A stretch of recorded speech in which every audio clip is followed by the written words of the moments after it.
Hello, my name is Reverend Dr. May Elise Cannon. Today is New Year's. It's January 1st, 2025. And today is day 453. 453 days since October 7th of 2023. So what's happened in the last 24 hours? In Israel, the Israeli Central Bureau of Statistics reported that approximately 59,000 Israelis have emigrated from the country and have not returned by the end of 2024. They also reported that approximately 33,000 foreigners immigrated to Israel under the law of return, which allows individuals with a connection to Judaism to migrate to Israel. Palestinians, despite resolutions by the UN, do not have those same rights of return.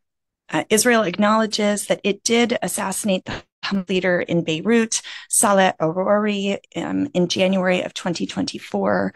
This is the first time it acknowledged that assassination. Arouri was the deputy political head of Hamas and the founder of the group's military wing, and he was at least one of the five top Hamas leaders assassinated in Lebanon over the past year. The IDF said that it conducted an airstrike on Tuesday on a vehicle and weapons storage facility belonging to Hezbollah in South Lebanon. So there continued to be breaches of the ceasefire, but the ceasefire agreement between Hezbollah and Israel continues to hold. The agency said, without providing evidence, that interrogations. Oh, this is actually about in Tel Aviv, Israel's Shin Bet security service said that it's arrested about 2,500 Palestinians in Gaza during the entire year of 2024. 650 of them were interrogated. The Shin Bet security service said that the interrogations allowed them to retrieve the bodies of 9 of the hostages who'd been taken as hostage and kidnapped during the October 7th attacks.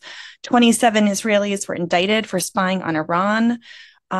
This was a fourfold increase from 2023. In the occupied West Bank, 3,682 Palestinians were arrested over the year on suspicion of involvement in terror activities. That's a direct quote.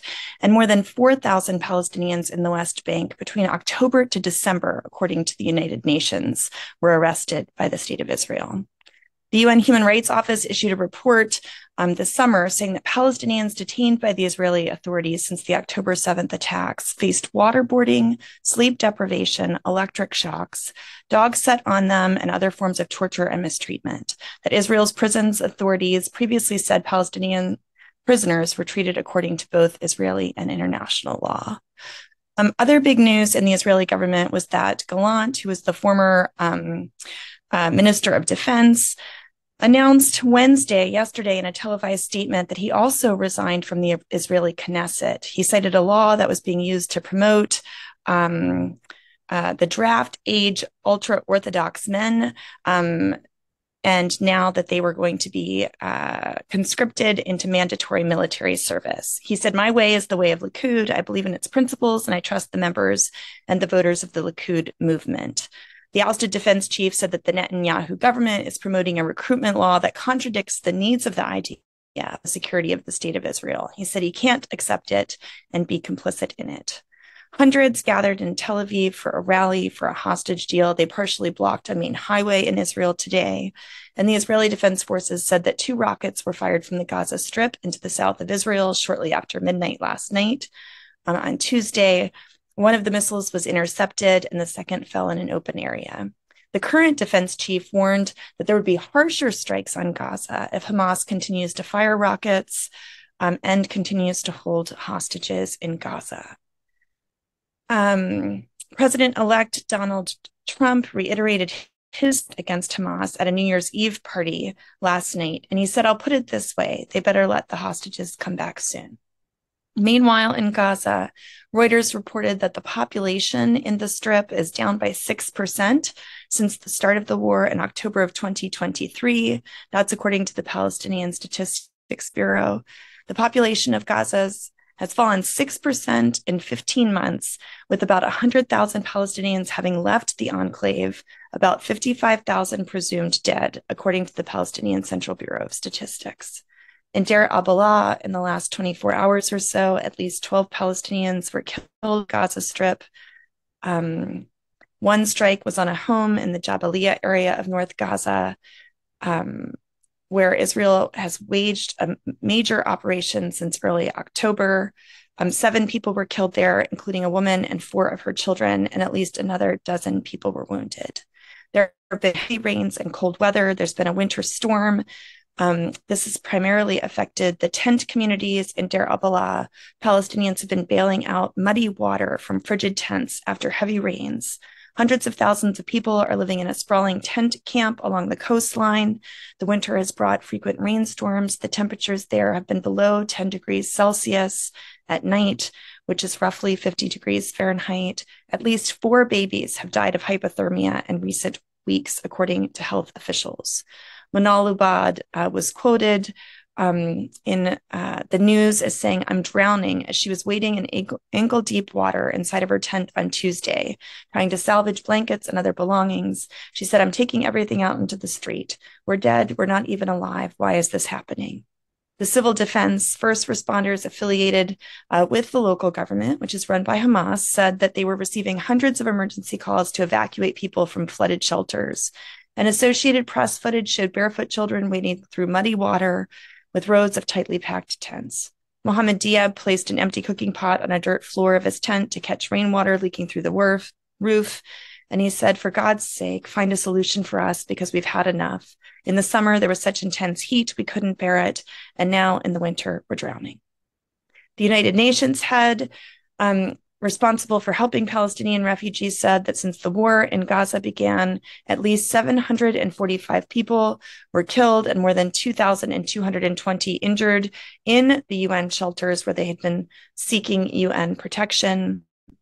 And the media office in Gaza says that there have been 1,091 infants killed since October 7th, 238 of whom were born and then killed since the war began. The UN says that Israelis' attacks on Gaza hospitals have pushed the health system back on the brink of collapse.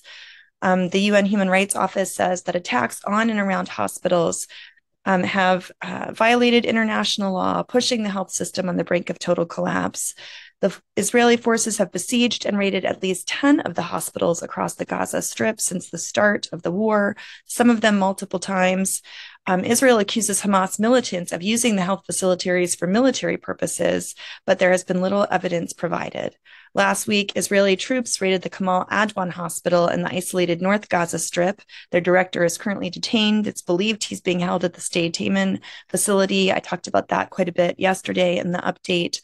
The army said that it's apprehended 240 suspected militants. The UN report that was released yesterday said there have been 136 strikes on at least 27 hospitals and 12 other medical facilities from October 12th of last year to June 30th of 2024. In the West Bank, the Palestinian Authority suspended Al Jazeera's broadcast, saying that it was inciting and creating bias. So all of its activities and offices in the West Bank have been suspended. Additionally, the activities of all journalists, employees, and teams affiliated with the channel and its subsidiaries have been temporarily frozen until their legal status is clarified. Emergency services have said that there were 3 wounded by Israeli Defense Forces fire in the occupied West Bank. The Red Crescent Emergency Services reported the same. They said that 3 people were wounded by gunfire during clashes with the Israeli military in Nablus. According to a report, it was a 16-year-old and a 26-year-old who sustained leg wounds, and a 30-year-old was shot in the back. A 4th man was moderately wounded in the incident. An Israeli soldier was also lightly wounded in a West Bank ramming attack near the town of Modi'in, Elite in the West Bank. According to the military, the driver of the vehicle was shot while trying to escape. In the United States, I would imagine that you heard about the car ramming attack on Bourbon Street last night on New Year's Eve. The suspected driver in New Orleans was identified as a U.S. citizen who had an ISIS flag, weapons, and a potential IED in his truck. FBI authorities are investigating the incident, which killed at least 10 people and injured dozens. They're investigating it as a potential act of terrorism. They identified the driver as a 42-year-old U.S. citizen from Texas. He was declared dead after a shootout with the police. They did find an ISIS flag in the vehicle that he was driving along with additional weapons, according to the FBI. The U.S. military said that there were strikes carried out against Houthi targets, again in Sana'a and coastal locations in Yemen, both Monday and yesterday, Tuesday. A Yemeni spokesperson from the Houthis said that they will continue to defend themselves against Western attacks and against attacks from Israel. And with the passing of former President Jimmy Carter, who was 100 years old, there have been lots of reflecting on his presidency, one of which is in response to the Iran hostage crisis. And there was an article recently talking about the Iran hostage crisis and how it was a symbol of his failed presidency. Those who actually lived it were talking about how he was the one who brought them home. So 52 American hostages were held by Iranian militants at the U.S. Embassy in Tehran in November of 1979. They were held for 444 days, which was, about 15 months. And the article that I was reading was talking about how once they were brought home, it wasn't really until after, handcuffs and blindfolds came off and they'd, been taken out of Iranian airspace that they came to fully realize just how much President Carter had done. One gentleman, Barry Rosen, is now 80 years old. He was a press attaché at the embassy during the takeover. He was interviewed in New York City, and he said, "There's no doubt in my mind that if it weren't for President Carter, I don't think I would be where I am now. He took the slings and arrows of an outrageous fortune on our behalf, and he saved our lives." According to the Washington Post, at least some of those who lived through the hostage crisis, Mr. Carter remains a figure worthy of respect and admiration for his relentless determination to bring them home, even at the expense of his own political career.